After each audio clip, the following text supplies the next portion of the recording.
चलो भाई, तो देखो अपन ने पिछली क्लास में एंडोप्लाज्मिक रेटिकुलम अपना कंप्लीट।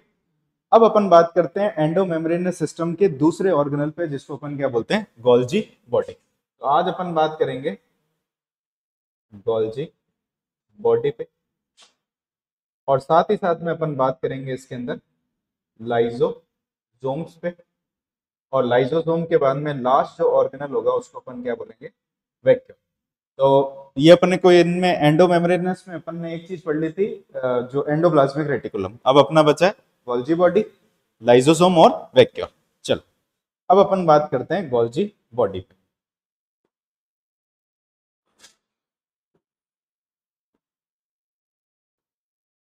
ठीक है, तो गोल्जी बॉडी पे बात करते हैं।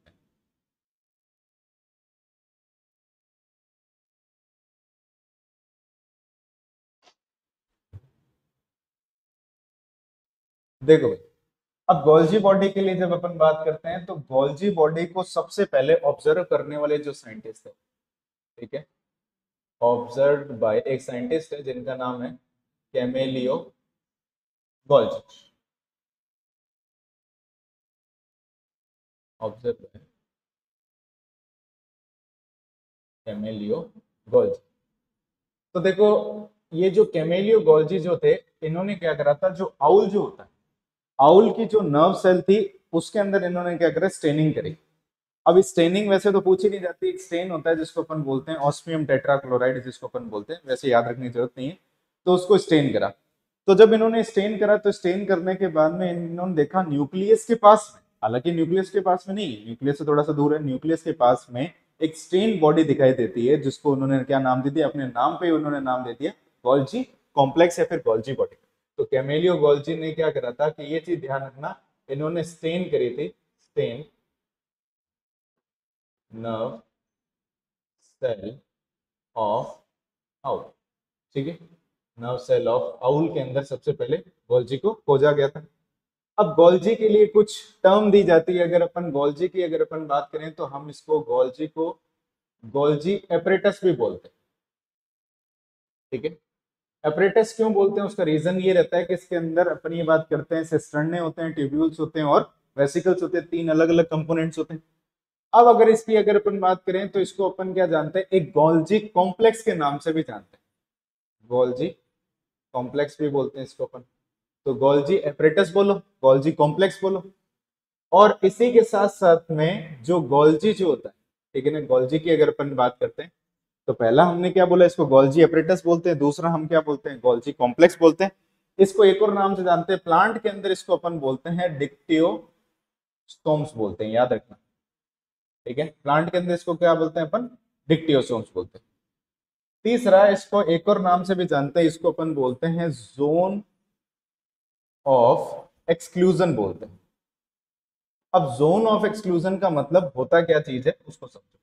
जैसे मान लो कि ये एक हमारे पास में क्या है, सेल है। ठीक है, ये मान लो एक हमारे पास में सेल है। इस सेल के अंदर हमने ये चीज पढ़ रखी है कि जैसे मान लो कि ये हमारा पास में क्या है, न्यूक्लियस है। ठीक है, इस तरीके से ये न्यूक्लियस, इसकी न्यूक्लियस की जो आउटर मेम्ब्रेन है उससे क्या चीज बनी हुई रहती है, एंडोप्लाज्मिक रेटिकुलम। तो इसकी आउटर मेम्ब्रेन से अगर अपन ये बात करें तो इसी तरीके से हमने ये पढ़ा था, ऐसे नेटवर्क ऑफ मेम्ब्रेन होता है जिसको अपन क्या बोलते हैं, एंडोप्लाज्मिक रेटिकुलम। और ये इस तरीके का कुछ हमने पढ़ा था। एक अपन ने पढ़ा था इसके अंदर सिस्टर्ने। सिस्टर्ने कौन बनाता है, अगर सिस्टर्ने की अगर अपन बात करते हैं तो वो क्या बनाता है, आर ई आर। और ट्यूब्यूल्स की अगर अपन बात करें वो क्या बनाता है, एस सी आर बनाता है। ठीक है, अब जब ये कैमिलियो गोल्जी ने देखा तो कैमिलियो गोल्जी ने ये देखा कि भाई न्यूक्लियस के पास में बोला, लेकिन बाद में इलेक्ट्रॉन माइक्रोस्कोप से खोज की गई तो वहां पे देखा गया कि जैसे ये एक हमारे को सिस्टर्ने लाइक स्ट्रक्चर बताई, सिस्टर्ने। तो जोन ऑफ एक्सक्लूजन का मतलब क्या होता है कि वो एरिया या फिर जो ये अपने पास में गोल्जी बॉडी का जो एरिया होता है उसके आसपास में कोई दूसरे ऑर्गेनल नहीं दिखाई देते। इतनी बात समझ में आई? यानी अगर मान लो कि हम ये बात करें, ठीक है,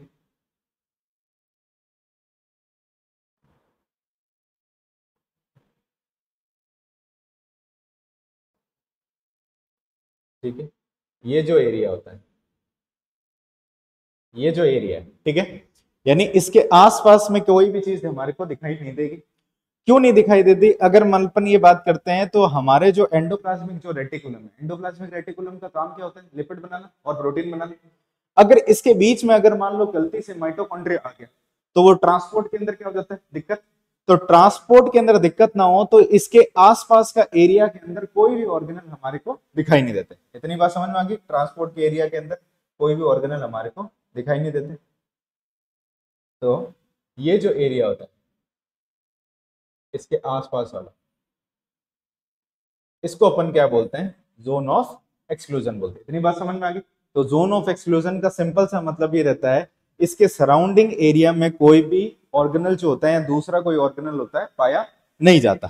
ठीक है, तो ये इसके पास में होता है। अगर अपन गोल्जी बॉडी के कंपोनेंट की अगर अपन बात करें, ठीक है ना, इसके अपन बात करते हैं कंपोनेंट, तो अपने जो एंडोप्लाज्मिक रेटिकुलम है उसके कितने कंपोनेंट थे? 3। तो इसके पास में भी क्या होता है? 3 कंपोनेंट होते हैं। एक होता है इसके पास में सिस्टर्न, दूसरा होता है इसके पास में टिब्यूल, और तीसरा होता है इसके पास में वेसाइकल। अब देखो सिस्टर्ने की अगर अपन बात करते हैं तो सिस्टर्ने देखो कुछ इस तरीके से रहता है हमारे पास में, ये हमारे पास में सिस्टर्ने रहते हैं।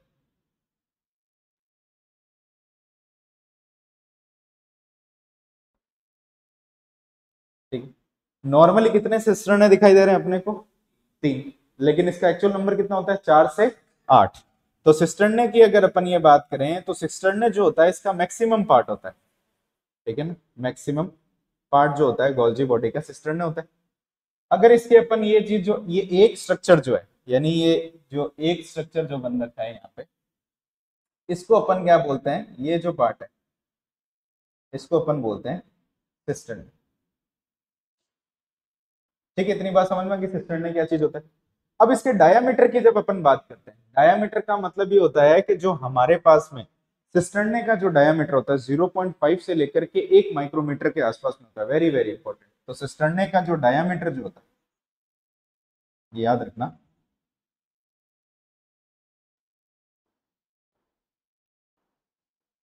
डायामीटर जो होता है वो होता है 0.5 से लेकर के 1 माइक्रोमीटर।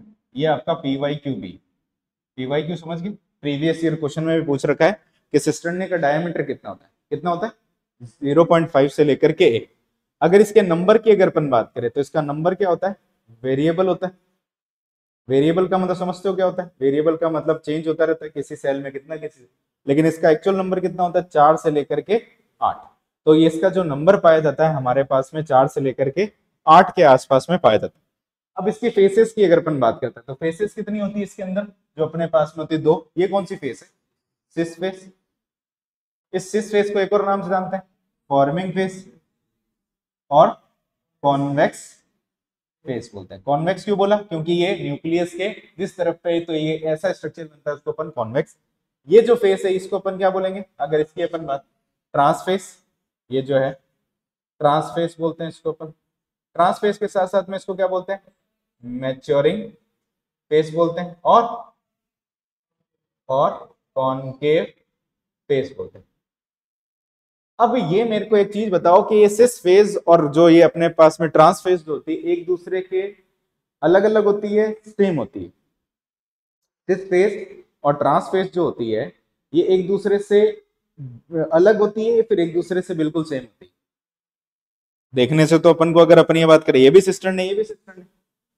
तो ये ध्यान रखना कि जो सिस फेज और ट्रांसफर फेज जो होती है एक दूसरे से एंटायरली डिफरेंट होती है, बिल्कुल अलग होती है। ठीक है ना, तो यहां पे मैं लिख देता हूं जो सिस फेज, ठीक है ना, बोथ फेसेस, जैसे कि अगर अपन बात करें cis face and trans face are entirely different. ठीक है ना, ये एनसीईआरटी के अंदर आप लिख भी लेना, नहीं तो बाद में ये जो आपको नोट्स मिलेंगे उसके अंदर से आपको लिखा मिल जाएगा। तो एक दूसरे से क्या होती है? Entirely different. और सिस्टर्ने जो होते हैं आपस में क्या होते हैं? इंटरकनेक्टेड होते हैं। तो ये जो जितने भी सिस्टर्ने होते हैं, यानी सिस्टर्ने की अगर अपन बात करें, सिस्टर्ने जो होते हैं आर इंटर कनेक्टेड। ठीक है भाई, इतनी बात समझ में आ गई। तो सिस फेस समझ गए। मैक्सिमम जो पार्ट होता है गोल्जी बॉडी का वो किससे बना होता है? सिस्टर्ने से बना हुआ होता है, मेन कंपोनेंट होता है। अब ट्यूब्यूल्स की अपन बात करते हैं। देखो ट्यूब्यूल्स की अगर अपन ये बात करें तो ट्यूब्यूल्स किस तरीके से अटैच होते हैं, तो इसी से ही क्या होता है, ऐसा ऐसे ट्यूब्यूल लाइक स्ट्रक्चर जुड़े हुए होते हैं। इनको अपन क्या बोलते हैं? ये ट्यूब्यूल्स बोलते हैं। तो ट्यूब्यूल्स की अगर अपन ये बात करते हैं तो ट्यूब्यूल्स जो होता है वो कैसा स्ट्रक्चर होता है? ट्यूब लाइक स्ट्रक्चर होता है। ठीक है, तो ये ट्यूब की तरह स्ट्रक्चर जुड़ा हुआ होता है इसके अंदर। तो दूसरा जो कंपोनेंट है वो है ट्यूब्यूल्स। ठीक है, तो ट्यूब्यूल्स जो होता है ट्यूब लाइक स्ट्रक्चर। तीसरा जो कंपोनेंट आता है वो आता है इसके अंदर वेसाइकल। ठीक है, अब वेसाइकल की अगर अपन ये बात करें तो ये आपको यहाँ पे, जैसे मान लो कि एक एग्जांपल की अपन बात करते हैं, यहाँ पे अगर अपन ये बात करते हैं तो एक ओवल शेप स्ट्रक्चर दिखाई देगा। ओवल शेप समझिए, अंडाकार स्ट्रक्चर। इसके बाहर की तरफ आपको एक मेम्ब्रेन दिखाई देगी, तो हम ये क्या बोलेंगे इसके अंदर? वेसाइकल के लिए मेम्ब्रेन बाउंड स्ट्रक्चर होता है, मेम्ब्रेन बाउंडेड स्ट्रक्चर होता है। ठीक है, मेम्ब्रेन बाउंडेड स्ट्रक्चर होता है और ओवल शेप स्ट्रक्चर होता है। इसकी जो शेप होती है ओवल शेप होती है। अब ये तीनों के तीनों जो स्ट्रक्चर होते हैं आपस में क्या होते हैं? इंटरकनेक्टेड होते हैं। ठीक है ना, सिस्टर्न से कौन जुड़ रखा है? टिब्यूल। टिब्यूल से कौन जुड़ रखा है? अगर अपन ये बात करते हैं टिब्यूल से, या फिर अपन ये बात करते हैं सिस्टर्न से कौन जुड़ रखा है? वेसिकल। जैसे कि हमने ये पढ़ा भी था, तो इसके आसपास में कुछ, लेकिन मेन कंपोनेंट कौन होता है इसका? सिस्टर्न होता है। इतनी बात समझ में आ गई। तो ये हमारे पास में इसके स्ट्रक्चर होते हैं। अब गोल्जी बॉडी के फंक्शन के बारे में हम ज्यादातर चीजें पढ़ चुके हैं, तो अपन इसके बाद अपन बात करते हैं function of Golgi body.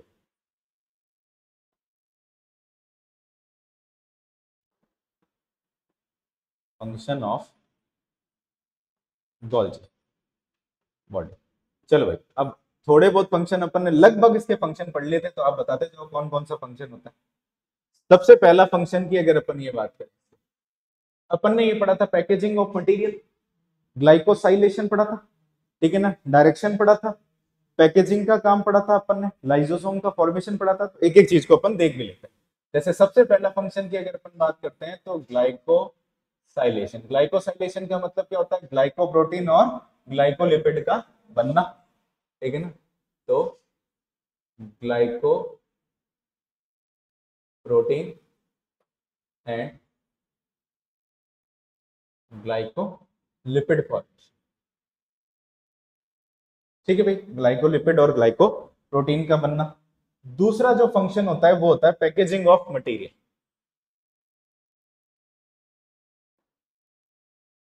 Packaging of material, packaging of material समझ गए। अच्छा मेरे को ये बताओ, पैकेजिंग करने से पहले रॉ मटेरियल कौन देगा? ईआर देगा। तो ईआर ने प्रोटीन और लिपिड बनाए, दूसरे जो भी चीज बनाई उसको किसको पास में भेज दिया? इसके पास में। तो और ये पैकेजिंग का काम करता है।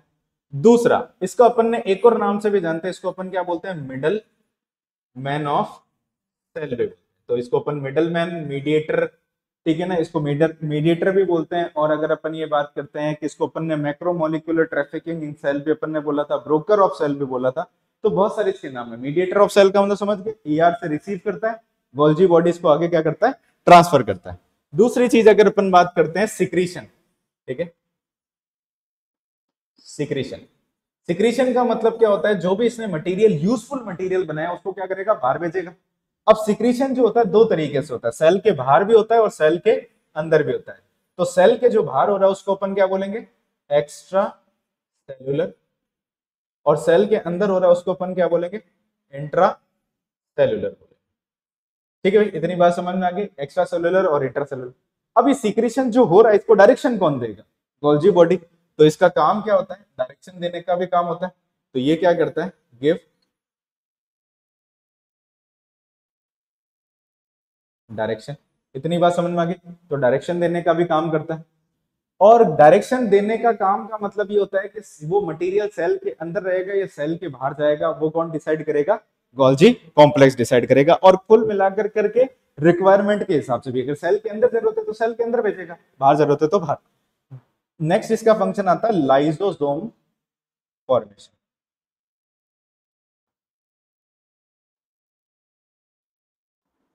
अच्छा, लाइसोसोम का फॉर्मेशन का मतलब रॉ मटेरियल किसने भेजा? ईआर ने। पैकेजिंग किसने करी? Golgi body. तो कुल मिलाकर के ध्यान रखना, तो इसका अल्टीमेट जो फॉर्मेशन होता है, इसका मतलब ये पे ये बोल रहा है पैकेजिंग, क्योंकि रॉ मटेरियल तो कौन भेज चुका है पहले से ही, अगर अपन ये बात करते हैं ईआर भेज चुका है। इतनी बात समझ में आ गई। नेक्स्ट इसका फंक्शन आता है सेल वॉल फॉर्मेशन। ठीक है, अब ये सेल वॉल फॉर्मेशन देखो, अब हमने पुराने लेक्चर के अंदर ये पढ़ा था कि सेल वॉल की अगर अपन बात करें तो cell wall, plant cell wall की, क्योंकि सेल वॉल तो प्लांट के अंदर होती है और दूसरे ऑर्गेनिज्म के पास में भी होती है, तो प्लांट की अपन बात करते हैं। प्लांट की सेल वॉल किससे बनी होती है? सेलुलोज, हेमीसेलुलोज, पेक्टिन और प्रोटीन। तो जिनमें से हमने ये पढ़ा था, एक होता है स्केलेटन और एक होता है मैट्रिक्स। ठीक है, तो सेल वॉल की अगर अपन ये बात करते हैं तो सेल वॉल के अंदर जैसे हमने ये पढ़ा था, एक सेल्यूलोज होता है, एक हेमीसेल्यूलोज होता है, एक होता है इसके अंदर पेक्टिन और एक होता है प्रोटीन। तो हमने ये सीखा था कि भाई जो अपने पास में ये दोनों जो मटेरियल होते हैं, इसका फॉर्मेशन कौन करता है?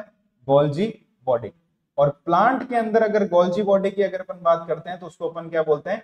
डिक्टियोसोम्स बोलते हैं। ठीक है, तो यानी कुल मिलाकर के अगर अपन ये बात करें कि मैट्रिक्स का फॉर्मेशन करता है, यानी सेल वॉल के अंदर जो मैट्रिक्स का काम होता है, यानी अगर अपन सीमेंट की अगर अपन बात करें तो वो कौन करता है? ये सेल्यूलोज का काम। वो सेल्यूलोज कौन बनाता है? सेल मेम्ब्रेन बनाती है। यानी सेल मेम्ब्रेन के अंदर हमने पढ़ा था कुछ एंजाइम्स होते हैं, कुछ सिक्रीशन होता है, जिससे अपने क्या बनता है? सेल्यूलोज बनता है। और दूसरी चीज प्रोटीन का कौन बनाता है? राइबोसोम्स बनाता है। इतनी बात अपन को समझ में आ गई।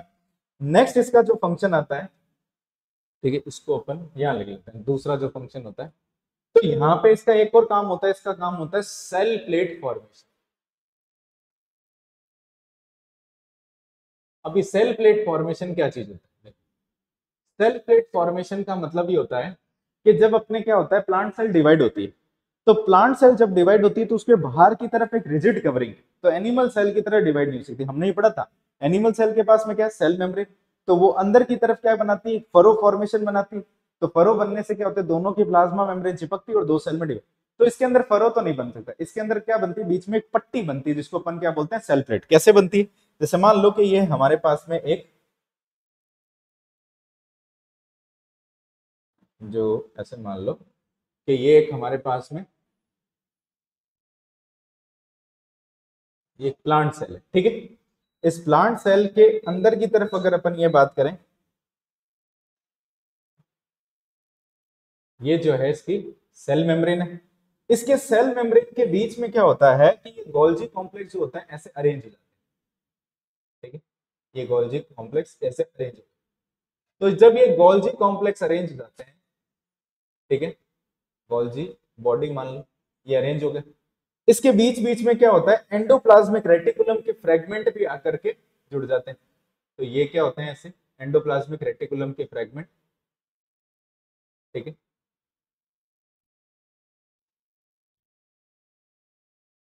और इसके बीच में एक और चीज प्रेजेंट होती है जिसको अपन बोलते हैं स्पिंडल फाइबर। तो यहाँ पे बीच बीच में ऐसे स्पिंडल फाइबर्स भी। तो तीन चीजें मिल करके क्या करती है? सेल प्लेट का फॉर्मेशन करती है। लेकिन मैक्सिमम क्या होता है? स्टार्टिंग किसने करी है? मैक्सिमम कौन होता है? Golgi body. तो ये जो बीच में एक स्ट्रक्चर बनता है, इसको अपन क्या, ये एक प्लेट लाइक स्ट्रक्चर बनता है, इसको अपन बोलते हैं सेल प्लेट बोलते हैं। ये जो है हमारे पास में सेल प्लेट है। इतनी बात समझ में आ गई। तो सेल प्लेट किसने बनाई? गोल्जी बॉडी या और अपने पास में स्पिंडल फाइबर। तो स्पिंडल फाइबर के भी क्या होते हैं? कुछ कंपोनेंट होते हैं वो आते हैं, अपने ईयर के फ्रेगमेंट होते हैं वो आते हैं, और गोल्जी बॉडी जो होती है मिल करके क्या बना लेती है अपने पास में ये। एक फंक्शन और होता है इसके अंदर जिसको अपन बोलते हैं acrosome formation. Formation of acrosome. Acrosome आप लोगों ने पढ़ भी रखा है ट्वेल्थ क्लास के अंदर, अगर जो टारगेट के अंदर है, जो ठीक है, ट्वेल्थ क्लास कहाँ पढ़ा था अपन ने? जो स्पर्म का जो हेड होता है उसके पास में क्या होता है? एक्रोजोम होता है, जिसके अंदर कुछ मटीरियल एंजाइम प्रेजेंट होते हैं, हाइड्रोलाइटिक एंजाइम होते हैं, जो कि क्या करते हैं? जो ओवम की मेम्ब्रेन को ब्रेक करने के लिए काम में आते हैं। तो कैसे बनता है उसको देखो। जैसे हम ज्यादा बात नहीं करेंगे इसके अंदर। जैसे मान लो कि शुरुआत में जो स्पर्म बनता है उसके पास में टेल नहीं होती, उसके पास में क्या होता है? सिर्फ और सिर्फ एक स्ट्रक्चर होता है। यानी अपन जिसको अपन क्या बोलते हैं? उसको क्या बोलते हैं? स्पर्मेटेड बोलते हैं। स्पर्मेटेड से स्पर्मेटोजोआ जब बनते हैं तो उसके अंदर क्या होता है? चेंज आता है, उसको अपन क्या बोलते हैं? स्पर्मियोजेनेसिस बोलते हैं। तो जब अपन ये बात करते हैं कि यहाँ पे स्पर्मियोजेनेसिस होता है, ठीक है, तो स्पर्मियोजेनेसिस के दौरान यहाँ पे इस स्पर्मेटिड के अंदर जो ये अपने पास में गोल्जी कॉम्प्लेक्स होता है वो क्या हो जाता है, यहाँ पे किनारे पे आता है और अपने आप को मॉडिफाई कर लेता है एक तरीके से बैग लाइक स्ट्रक्चर, या फिर जिसमें क्या होता है कुछ एंजाइम पर, और पूरा का पूरा जो साइटोप्लाज्म होता है वो पीछे की तरफ शिफ्ट हो जाता है। यानी अपन ये बात करते हैं ये ऐसे साइटोप्लाज्म पीछे की तरफ शिफ्ट हो जाता है, तो जिसकी वजह से क्या होता है कि इसके अंदर पूरी की पूरी शेप चेंज हो जाती है। किस तरीके से शेप बन जाती है इसकी, ये कुछ ये अगर अपन बात करें ऐसे मिडल पीस होता है और ऐसा टेल प्रेजेंट होता है। इतनी बात समझ में आ गई। तो एक्रोसोम जो होता है बिल्कुल इसके अंदर यहाँ पे एक इस जगह पे प्रेजेंट होता है, इसको अपन क्या बोलते हैं, एक्रोसोम बोलते हैं। इतनी बात समझ में आ गई। तो एक्रोसोम है क्या, गोल्जी का जो वेसिकल जो वाला पार्ट जो क्या होता है, गोल्जी का वेसिकल। तो ये एक्रोसोम अल्टीमेटली क्या है, अगर अपन ये बात करें तो ये है गोल्जी वेसाइकल, ठीक है। गोल्जी का जो वेसाइकल है उसने क्या करा, मॉडिफाई होकर के क्या बना दिया, एक्रोसोम। और वेसाइकल के अंदर हमारे पास में ग्लाइकोप्रोटीन भी हो सकता है, ग्लाइकोलिपिड भी हो सकता है, और वेसाइकल के अंदर लाइसोसोम लाइक मटेरियल भी, हाइड्रोलाइटिक एंजाइम वगैरह ये भी चीज होते हैं। तो ये इसके कुछ क्या होते हैं, फंक्शंस होते हैं। कौन कौन से फंक्शन होते हैं, glycosylation, packaging of material, middle man of cell, secretion. Secretion की अगर अपन बात करें एक्स्ट्रा सेलुलर, सेल के बाहर भेजना है, सेल के अंदर भेजना है, ये डिसाइड करेगा, डायरेक्शन देने का काम करता है कि कहाँ जाएगा ये, किस जगह पे जाएगा, ठीक है ना। तो वहां लाइसोसोम का फॉर्मेशन पैकेजिंग का काम करता है, सेल वॉल का फॉर्मेशन होता है जिसमें से खास करके मैट्रिक्स का फॉर्मेशन करता है, कौन सी होती है, हेमिसेलुलोज और पेक्टिन। मतलब ये जो नेक्स्ट अगर अपने पास में आता है सेल प्लेट का फॉर्मेशन, यानी सेल प्लेट का भी फॉर्मेशन करता है। सेल प्लेट में कौन कौन काम आता है, गोल्जी बॉडी काम आता है, साथ में फ्रेगमेंट ऑफ ईआर काम आता है, और साथ में क्या होता है, स्पिंडल फाइबर के कुछ कंपोनेंट काम आते हैं। और लास्ट में अपन बात करते हैं एक्रोसोम का फॉर्मेशन, ये एक्रोसोम का भी क्या करता है, फॉर्मेशन करता है। इतनी बात समझ में आ गई, ठीक है। इसको 2 मिनट देख लो, फिर अपन स्टार्ट करते हैं अपने लाइसोसोम।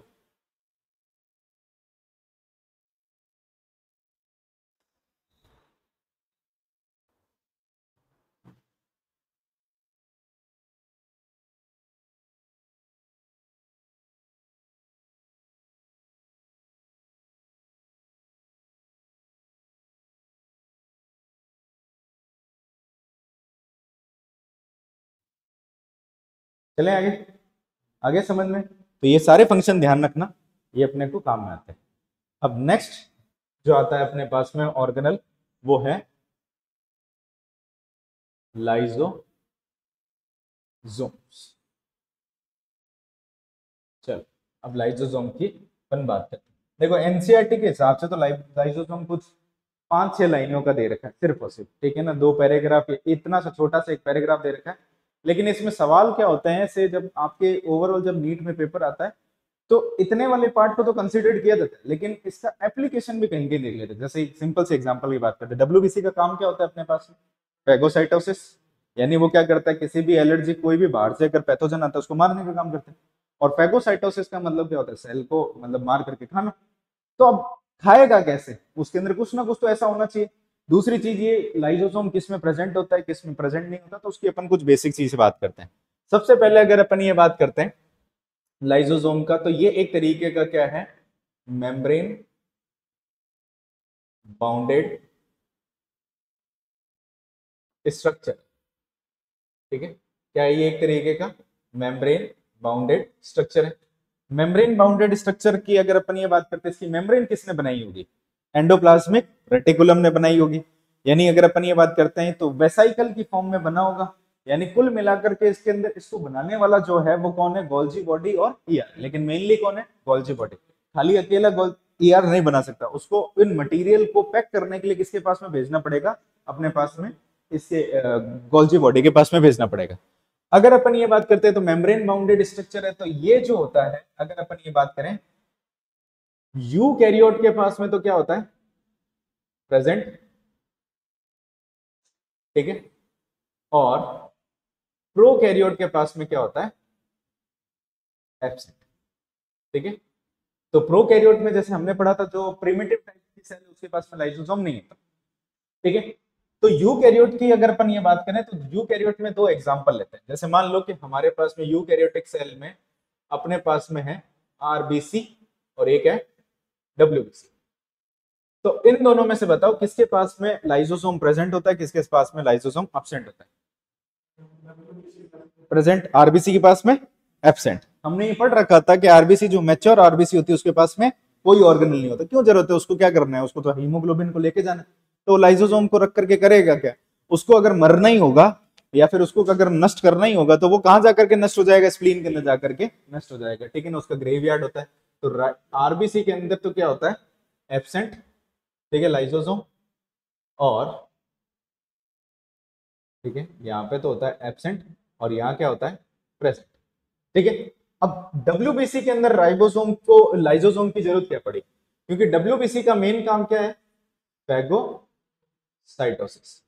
तो फैगोसाइटोसिस के अंदर हमारे पास में लाइसोसोम का ज्यादा जरूरत होता है। तो फैगोसाइटोसिस के ज्यादा होने की वजह से डब्ल्यूबीसी के पास में क्या रखा जाता है, अपने पास में लाइसोसोम रखा जाता है, ठीक है, लाइसोसोम होता है। तो अब ये अपन बात करें तो प्रोकैरियोट भी तो डाइजेशन करने का काम करते ही है।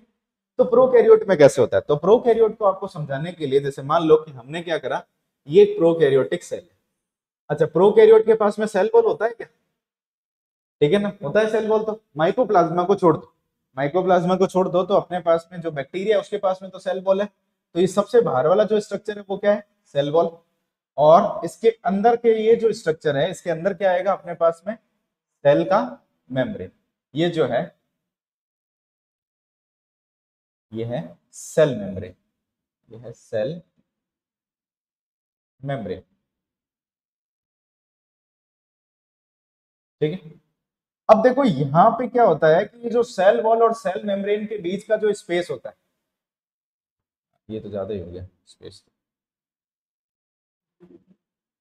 ठीक है, ये सेल वॉल और सेल मेम्ब्रेन के बीच का जो ये स्पेस है, ठीक है, इस स्पेस को अपन बोलते हैं पेरीप्लाज्मिक स्पेस बोलते हैं। इस स्पेस को क्या बोलते हैं अपन, पेरीप्लाज्मिक स्पेस बोलते हैं। ये जो अपने पास में स्पेस है इस स्पेस को अपन बोलते हैं प्लाज्मिक स्पेस बोलते हैं। तो पेरीप्लाज्मिक स्पेस क्या करता है, बैक्टीरिया के अंदर डाइजेशन का काम करता है, ठीक है ना। तो यहाँ पे लाइसोसोम की एक्टिविटी करने वाला जो होता है वो कौन होता है, पेरीप्लाज्मिक स्पेस होता है। तो क्या हम ये बोल सकते हैं कि लाइसोसोम और पेरीप्लाज्मिक स्पेस एक दूसरे के क्या है, एनालॉगस है, ठीक है ना, स्ट्रक्चर में अलग अलग है लेकिन फंक्शन कैसा कर रहे हैं, सेम। तो हम ये बात करते हैं कि पेरीप्लाज्मिक स्पेस जो होता है वो एनालॉगस होता है, एनालॉगस टू लाइसोसोम, ठीक है, लाइसोसोम के एनालॉगस हो, क्योंकि लाइसोसोम एक्चुअल लाइसोसोम तो प्रोकैरियोट के पास में प्रेजेंट ही नहीं है।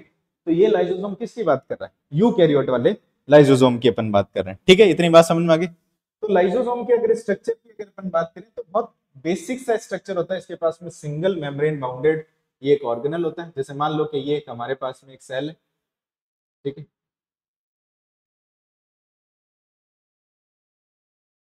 अगर अपन ये बात करें तो यहाँ पे ये जैसे मान लो कि एक अपने पास में स्ट्रक्चर है, इसको अपन क्या बोलते हैं, लाइसोसोम बोलते हैं। तो ये हमारे पास में क्या है, लाइसोसोम, ठीक है।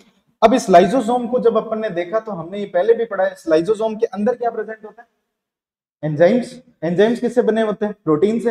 वो प्रोटीन किसने बनाई है, एंडोप्लाज्मिक रेटिकुलम, और एंडोप्लाज्मिक रेटिकुलम में भी कौन सी, आरईआर में।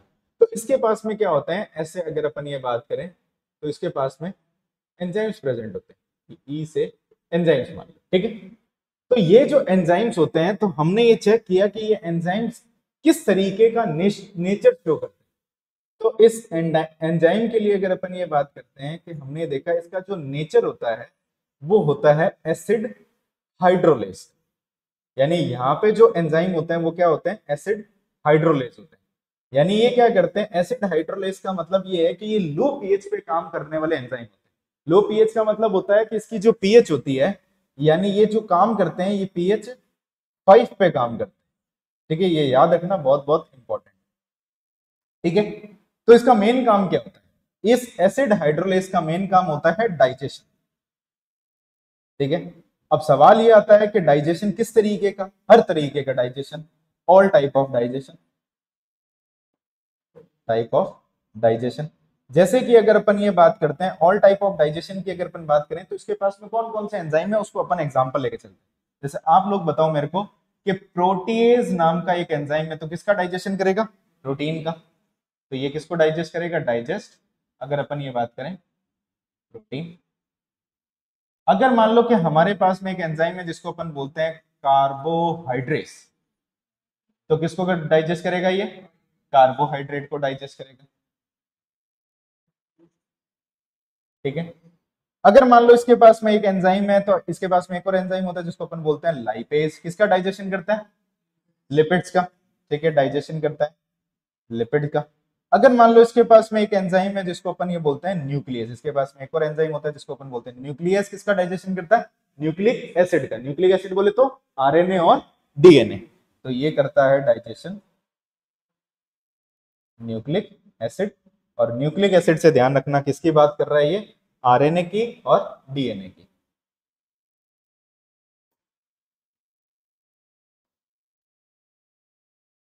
ठीक है, इतनी बात समझ में आ गई। तो न्यूक्लियस काम करता है।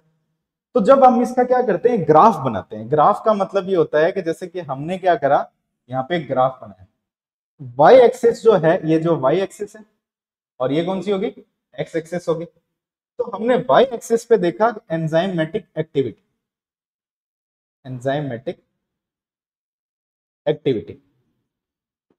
ठीक है। और जो एक्स एक्सिस है उसके ऊपर ले ली हमने पीएच।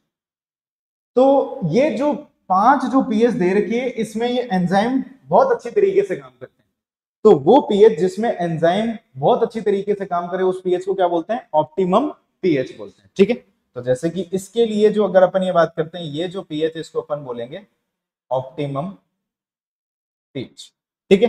तो जब हम इसका ग्राफ ड्रॉ करते हैं तो ग्राफ कैसा आता है हमारे पास में? तो ऐसा हमारे पास में ऐसा कर्व शेप आता है इसके अंदर हमारे को, ऐसा ग्राफ। ठीक है, इस तरीके का ग्राफ मिलता है। तो जो इसके अंदर यहाँ पे ये जो पॉइंट, ठीक है ना, यहाँ पे इस एंजाइम की एक्टिविटी क्या है? मैक्सिमम। और यहाँ पे ये जो पीएच है जिसमें एंजाइमेटिक एक्टिविटी सबसे ज्यादा मैक्सिमम होती है, इस पीएच को अपन क्या बोलेंगे? यहाँ पे जो पीएच है इसको अपन बोलेंगे ऑप्टिमम पीएच बोलते हैं। इसको अपन बोलते हैं ऑप्टिमम पीएच। अब इस ग्राफ को देखने से हमको ये समझ में आया कि अगर मान लो कि इस ऑप्टिमम पीएच से अगर कम पीएच है तो भी तो एक्टिविटी हो ही रही, उतनी नहीं हो रही। तो यानी ये एंजाइम जो होते हैं सबसे ज्यादा कहां पे काम करते हैं? Optimum pH. लेकिन अगर पीएच ज्यादा भी हो चाहे कम भी हो तो वहां पे भी क्या करते हैं? ये अपनी एक्टिविटी शो करते हैं। ऐसा ग्राफ अपने को बायोमोलिक्यूल के अंदर भी देखने को मिलेगा। तो अपन ने यही पढ़ लिया वैसे तो, ऑप्टिमम पीएच की बात करते हैं तो अपन, तो ये हमारे पास में क्या होती है? ऑप्टिमम पीएच होती है। इसमें कोई दिक्कत नहीं। चलो, अब देखो शुरुआती अगर अपन ये बात करें तो जैसे कि अगर अपन ये बात करते हैं कि कैसे पीएच होता है, जब शुरुआत की अगर अपन बात करते हैं, इनिशियल में यहाँ पे जो पीएच होती है वो होती है 7। ठीक है, कितनी होती है? 7। अब ये कैसे पीएच चेंज होती है उसको देखो। बाहर की तरफ ये जो अपने पास में कंपोनेंट है इसको अपन क्या बोलेंगे? साइटोप्लाज्म बोलेंगे। अब आपने एक रिलेशन पढ़ा होगा कि pH is inversely proportional to H plus ion की कंसेंट्रेशन। यानी जैसे जैसे अगर अपन H प्लस आयन की कंसेंट्रेशन बढ़ाएंगे तो पीएच क्या होगी? कम। कम पीएच का मतलब क्या होता है? एसिड की तरफ शिफ्ट हो रहा है।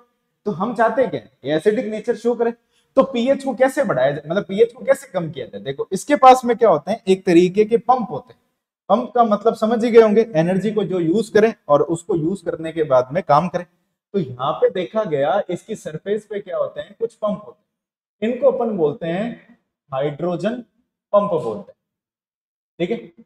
अंदर की तरफ जो H प्लस आयन की कंसेंट्रेशन की अगर अपन ये बात करते हैं कि H प्लस आयन की कंसेंट्रेशन है, लेकिन अगर अपन ये बात करें थोड़ी सी कम, तो ये क्या करते हैं? जैसे ये पंप की अगर अपन बात करें, जब इनको पीएच को चेंज करना होता है तो बाहर की तरफ क्या होता है? साइटोप्लाज्म के अंदर वाटर प्रेजेंट है या फिर जो H प्लस आयन प्रेजेंट है, इनको क्या करता है? ये अंदर की तरफ ट्रांसफर करते हैं। तो जैसे जैसे अंदर की तरफ क्या होगा कि H प्लस आयन की कंसेंट्रेशन अगर अपन बात करते हैं, H प्लस आयन की कंसेंट्रेशन क्या होगी? इंक्रीज। इसके इंक्रीज होने से होगा क्या? पीएच क्या हो जाएगी? डिक्रीज।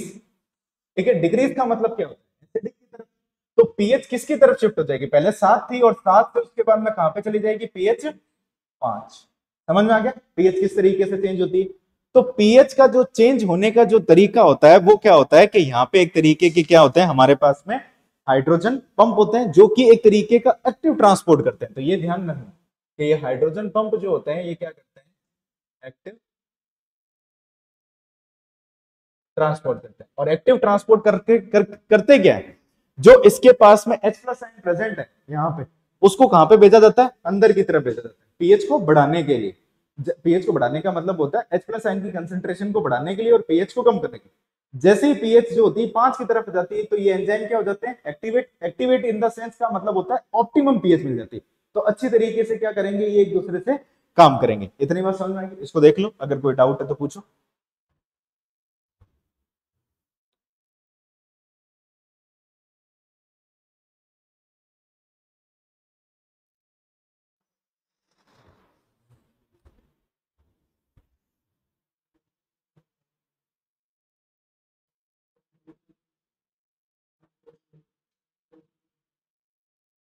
चलिए आगे।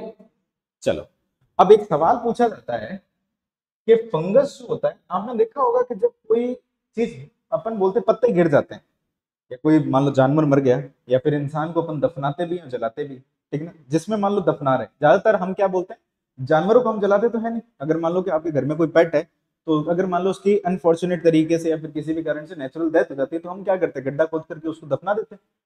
दफनाने के बाद में आपने सुना होगा कि एक प्रोसेस होता है जिसको अपन बोलते हैं डीकंपोजिशन होता है। डीकंपोजिशन के अंदर हम ये बोलते हैं डीकंपोजर्स होते हैं। डीकंपोजर बोले तो फंगस होती है और बैक्टीरिया होते हैं। तो इनका जो न्यूट्रिशन होता है ये सेप्रोफाइटिक होता है, सेप्रोफाइटिक होते हैं, ठीक है ना, सेप्रोफाइटिक होते हैं।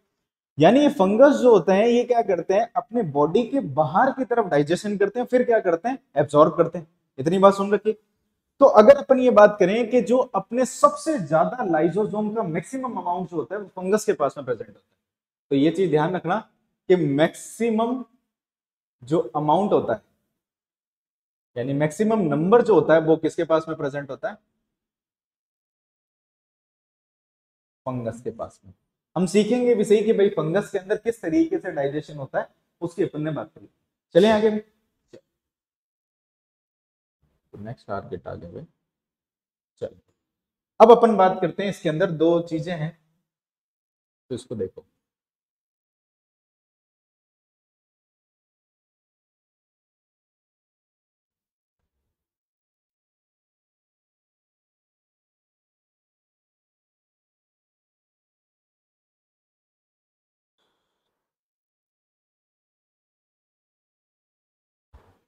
अब एक अपन एक प्रोसेस को समझते हैं कि किस तरीके से ये डाइजेशन करता है।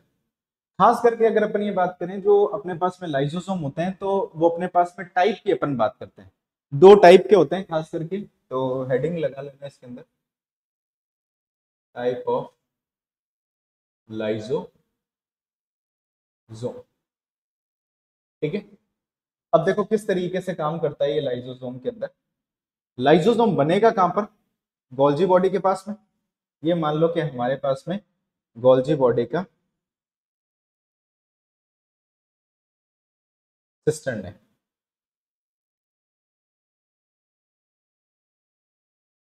ठीक है। यहां पे एक लाइसोसोम बना,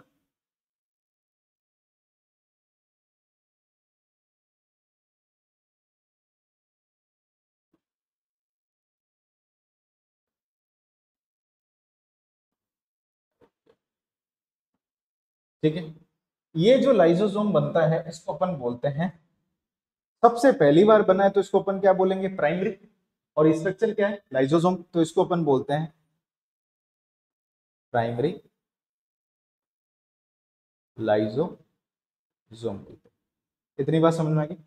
अब देखो क्या होता है कि लाइसोसोम जो होता है बाहर के मटेरियल का भी डाइजेशन करता है और सेल के अंदर की जो चीजें होती है उसका भी डाइजेशन करता है। जैसे मान लो कि आपको सिखाने के लिए हमने क्या करा, ये बाहर की तरफ एक फूड पार्टिकल, ठीक है ना, ये एक फूड पार्टिकल मान लो।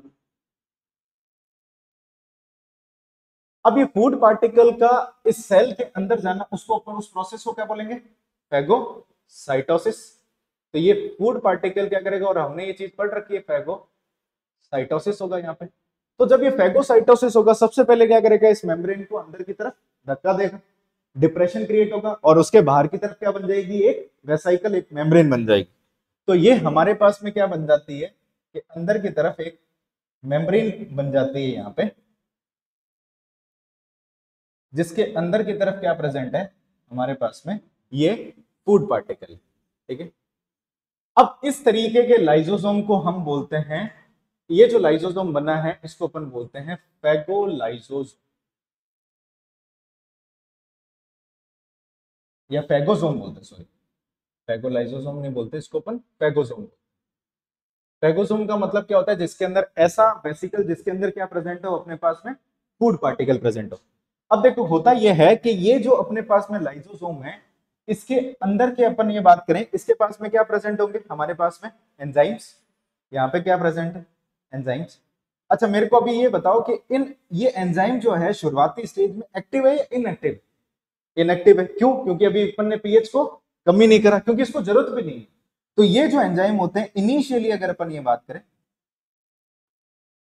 ये कैसे होते हैं, इन एक्टिव होते हैं। ठीक है भाई, इनएक्टिव होते हैं। अब ये देखो, ये दोनों के दोनों जो होते हैं अपने पास में, ये जो एंजाइम होते हैं या फिर ये अपने पास में प्राइमरी लाइसोसोम और ये जो अपने पास में फेगोसोम होते हैं, ये आपस में जाकर के क्या कर देते हैं, फ्यूज कर देते हैं। तो फ्यूज किस तरीके से करते हैं, जैसे कि मान लो कि ये हमारे पास में फेगोसोम था और ये हमारे पास में लाइसोसोम था, ये ऐसे क्या कर जाते हैं, फ्यूज कर जाते हैं। मिटता नहीं है ना, ऐसे बना। तो देखो किस तरीके से फ्यूज करेगा ये एक मान लो कि एक हमारे पास में क्या है, ये फेगोसोम और दूसरा क्या है हमारे पास में, लाइसोसोम। ठीक है, अब जैसे ही फेगोसोम और लाइसोसोम अपने फ्यूज करते हैं, तो इधर के अंदर जो फूड मटेरियल होते हैं इसका डाइजेशन अपन को क्या करना है, स्टार्ट। और यहाँ पे क्या प्रेजेंट है हमारे पास में, एंजाइम। ठीक है, इन दोनों मटेरियल की क्या होगी, मिक्सिंग। मिक्सिंग होने से पहले हमको क्या करना पड़ेगा, इसकी पीएच को कम। पीएच को कम कैसे करेंगे अपन, ये बताओ भाई। बाहर से हाइड्रोजन आयन को अंदर ला करके। तो यहाँ पे क्या होता है हमारे पास में, ऐसे ये हाइड्रोजन पंप होते हैं, बाहर से क्या होता है, अंदर की तरफ हाइड्रोजन आयन मूव करता है। इसकी पीएच क्या हो जाती है, डिक्रीज। कितनी हो जाती है, 7 से 5 चली जाती है। जैसे ही 5 जाती है तो एंजाइम क्या हो जाते हैं, एक्टिव। तो एंजाइम ने एक्टिव होकर के इस फूड में मान लो कि कुछ भी प्रेजेंट है, प्रोटीन है, कार्बोहाइड्रेट है, लिपिड है, कुछ भी है, उसको क्या कर देंगे, डाइजेस्ट। तो यहाँ पे डाइजेशन का प्रोसेस क्या हो जाएगा, स्टार्ट। अब ये जो लाइसोसोम बना, इस पूरे के पूरे स्ट्रक्चर को अपन बोलते हैं सेकेंडरी लाइसोसोम बोलते हैं। अब मेरे को एक चीज बताओ कि सेकेंडरी लाइसोसोम जब बना है तो डाइजेशन अंदर के मॉलिक्यूल का हो रहा है, बाहर के? बाहर के। जब बाहर का मॉलिक्यूल हो जो सेल से अलग है, तो उसके लिए अपन एक वर्ड यूज करते हैं, हेट्रो। तो ये जो अपने पास में जो लाइसोसोम होता है, इसको अपन बोलते हैं हेट्रोफेगोसोम्स भी बोलते हैं। इसका एक और नाम होता है, अपन क्या बात करते हैं इसको, अपन हेट्रोफेगोसोम्स भी बोलते हैं। अब ये जो हेट्रोफेगोसोम्स जो बना है, ये क्या है कि इसका मतलब ये है कि बाहर के पार्टिकल का क्या होगा, यहाँ पे डाइजेशन होगा। और बाहर के पार्टिकल का डाइजेशन होने के बाद में यहाँ पे एक नया स्ट्रक्चर बनेगा इससे। ठीक है, यहाँ पे एक स्ट्रक्चर बनेगा। ये जो स्ट्रक्चर बनता है, इसके अंदर क्या होता है कि जो वेस्ट मटेरियल जो होता है, वो वेस्ट मटेरियल प्रेजेंट होता है। ठीक है, इसके अंदर क्या होता है, वेस्ट मटेरियल होता है। यहाँ पे अगर अपन ये बात करें, ये वेस्ट मटेरियल, और जो यूजफुल मटेरियल जो होते हैं यहां से एब्जॉर्ब हो जाते हैं। इस जगह से जो भी डाइजेशन हुआ, डाइजेशन होने के बाद में क्या होता है कि यूजफुल मटेरियल जो होता है उसका क्या हो जाता है, एब्जॉर्प्शन। ठीक है, अब इस वेस्ट मटेरियल को अपन क्या करते हैं, इसको सेल से बाहर निकालना। तो यूजफुल मटेरियल को या फिर अपन सॉरी वेस्ट मटेरियल को क्या करते हैं, यहां से सेल से बाहर निकालते हैं। कैसे निकालते हैं, जैसे कि अगर अपन ये बात करें, यहाँ पे एक ऐसा स्ट्रक्चर बनता है।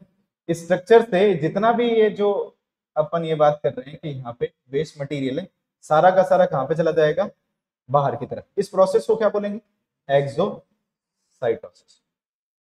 ठीक है भाई, एक्सोसाइटोसिस बोल दे। तो ये जो लाइसोसोम है, जब जिसने वेस्ट मटेरियल इकट्ठा करके रखा था, इस तरीके के लाइसोसोम को अपन बोलते हैं टर्शरी लाइसोसोम बोलते हैं। इतनी बात समझ में आ गई, टर्शरी लाइसोसोम। अभी टर्शरी लाइसोसोम का एक और नाम होता है, ये लास्ट में बन रखा है, तो लास्ट में जो चीज बनती है इसका एक और नाम जानते हैं हम, इसको अपन बोलते हैं टीलो लाइसोसोम बोलते हैं।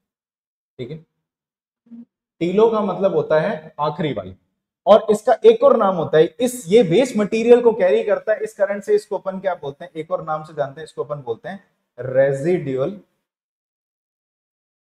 बॉडी बोलते हैं। इतनी बात समझ में आ गई। तो ये जो होता है हमारे पास में एक प्रोसेस होता है, इस एक प्रोसेस के अंदर ये हमने टाइप ऑफ लाइसोसोम पढ़े थे, यानी किस तरीके से लाइसोसोम फंक्शन करता है। तो यहाँ पे किस मटेरियल का डाइजेशन कर रहा है, बाहर वाले मटेरियल का। तो इस तरीके के प्रोसेस को अपन बोलते हैं हेट्रोफेजी। इसको अपन बोलते हैं, ये जो पूरा का पूरा प्रोसेस है इसको अपन बोलते हैं हेट्रोफेजी। ठीक है, तो नेक्स्ट जो अपन कल पढ़ेंगे उसको अपन बोलेंगे, इसको अपन बोलेंगे ऑटोफेजी। अब ऑटोफेजी का मतलब अपन कल पढ़ेंगे। ठीक है भाई, तो इतना आप पढ़ लेना इसके अंदर, और एनसीईआरटी साथ साथ में पढ़ते रहना, अपन बाद में पढ़ लेंगे।